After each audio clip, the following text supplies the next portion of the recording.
नमस्कार दोस्तों। आज है महीने का आखिरी दिन 30 जून और आज भगवान विष्णु का 16वां अवतार आएगा और इस अवतार का नाम है हंस अवतार। अब ब्रह्मा जी के जो मानस पुत्र थे वो थे चार। इनके नाम थे सनक, सनंदन, सनातन और सनत कुमार। जब ब्रह्मा जी ने सृष्टि की रचना के लिए इन चारों कुमारों को उत्पन्न किया था तब इन्होंने जो है संसार की सृष्टि करने के लिए यानी सांसारिक सुख भोगने के लिए साफ इनकार कर दिया था और कहा था कि हम तो केवल नारायण की तपस्या करेंगे, भजन करेंगे, कीर्तन करेंगे, बस यही कहा था। तो ब्रह्मा जी ने इनको आज़ाद कर दिया था, ठीक है जैसी तुम्हारी इच्छा।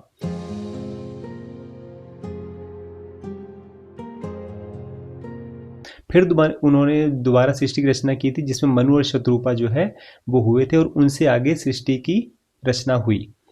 अब जो ये चार कुमार थे ये परेशान हो जाते हैं कि सारा संसार तो मोह माया में फंसा हुआ है और हम ही तपस्या वगैरह कर रहे हैं, तो हम ये जो उनके मन में भ्रम था उस इस भ्रम को यानी इस डाउट को क्लियर करना चाहते थे। तब वो ब्रह्मा जी के पास वापस गए और पूछते हैं कि हे परमपिता ब्रह्मा, जो मनुष्य जो है वो मोह माया जाल में फंसा हुआ है, वासना में फंसा हुआ है और भगवान का जो है ध्यान नहीं करता, कीर्तन नहीं करता, पूजा पाठ नहीं करता, तो इसका क्या रहस्य है, वो ऐसा क्यों है और इससे जो छुटकारा है वो कैसे पाया जा सकता है।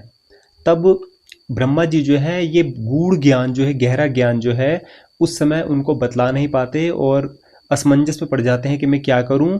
तो इसके चलते वो भगवान श्री हरि का ध्यान करते हैं और भगवान विष्णु वहाँ प्रकट होते हैं और हंस के रूप में प्रकट होते हैं।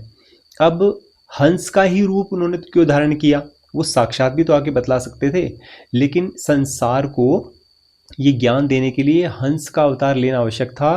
क्योंकि हंस की विशेषता क्या है, अगर एक्चुअल में देखा जाए, वैसे भौतिक रूप में संभव नहीं है, लेकिन उस समय सतयुग के बारे में बतलाऊं तो हंस के आगे अगर आप दूध में पानी मिला के रख देंगे तो हंस की चोंच में ऐसी विशेषता होती है कि वो दूध दूध पी जाएगा और पानी छोड़ देगा। आज के समय में ये संभव नहीं है, लेकिन सतयुग का उदाहरण जो हंस अवतार भगवान विष्णु ने लिया वो उदाहरण आज के रूप में बदल गया है। वो कैसे कि आज की भौतिकता देखी जाए तो हंस जो है कई लोगों ने देखा होगा, कई लोगों ने नहीं देखा होगा। जिन लोगों ने देखा है उसको मछली खाते हुए, पानी में से जो मछली चोंच से उठाता है तो उसमें मछली के साथ साथ पानी भी उसकी चोंच में आ जाता है और कीचड़ भी चोंच में आ जाती है।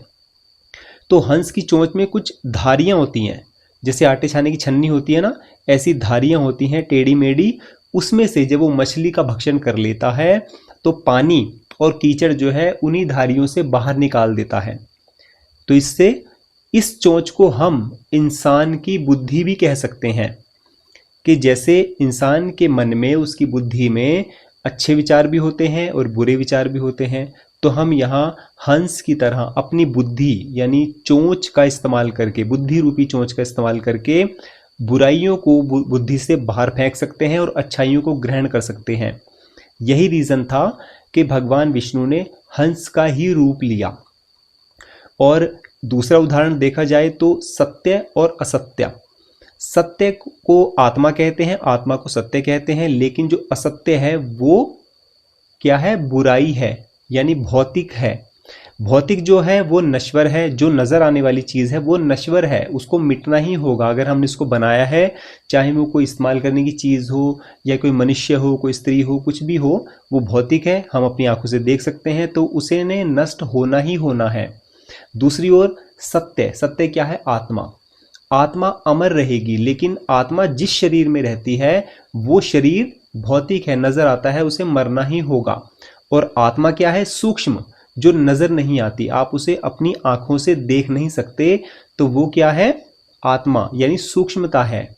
तो इसीलिए भगवान विष्णु ने जो है हंस अवतार लिया और सत्य और असत्य का ज्ञान सनक, सनंदन, सनातन और सनत कुमार, इन चार कुमारों को दिया जो कि ब्रह्मा जी के मानस पुत्र थे।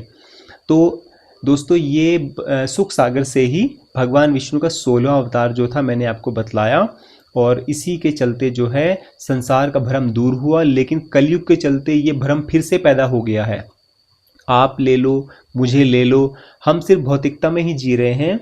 और रही मेरी बात, मैं सूक्ष्मता की ओर बढ़ रहा हूँ और इस सूक्ष्मता की ओर बढ़ते बढ़ते चलते चलते ये जीवन ऐसे ही खत्म हो जाएगा। अगला जन्म किसने देखा है ना। तो फिर से कोशिश करेंगे, अगर ईश्वर ने मुझे दोबारा इस धरती पर भेजा तो यही तपस्या आगे से फिर से कंटिन्यू करेंगे। आज के लिए इतना ही। जय श्री राम।